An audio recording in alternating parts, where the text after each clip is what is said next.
I remember my wife and I, when we moved to our town, we were trying to find things for our kids to get involved in. We didn't really have a whole lot going on in the city and trying to figure out what to do. And I've got a 7-year-old son. And if anybody has a little boy in the house, you know that those little boys, they got a lot of energy, man. I don't know what them little boys got. They got all that energy. And my son, he is just running around the house and he's doing this, getting into that and getting into everything. And my wife said, we got to do something. We got to put him into something to get rid of all his energy. And so we decided to put him in baseball and wanted to give him some balance and things. And so right now they're both, my eldest daughter and my son, they're getting into Bible quizzing right now. They can read and write now. So we're getting them into Bible quizzing. And so, but we had to get that energy out.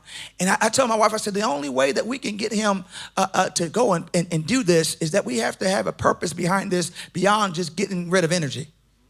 And she said, I'll tell you what we're going to do. She said, we're going to win his coaches. We're going to win his team. I said, okay, there it is. That's what we're going to do. That's why we're doing this. Now I watched my son, this little boy, as he's playing baseball, and he's going around all these kids, and he's just being Braxton. He's just being this little boy that likes baseball, and we put some things in him. Amen.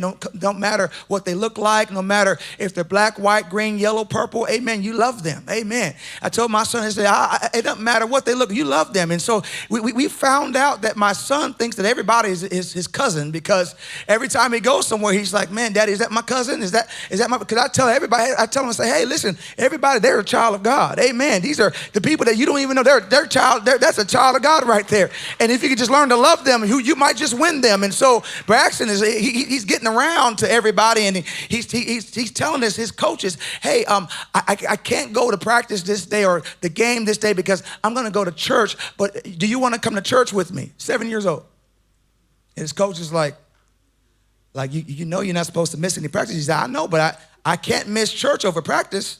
I can't miss church over. And so he's witnessing to all these people. And one day, Coach Anthony came to church. My God, today. Coach Anthony heard about the gospel. He was getting ready to move to Texas.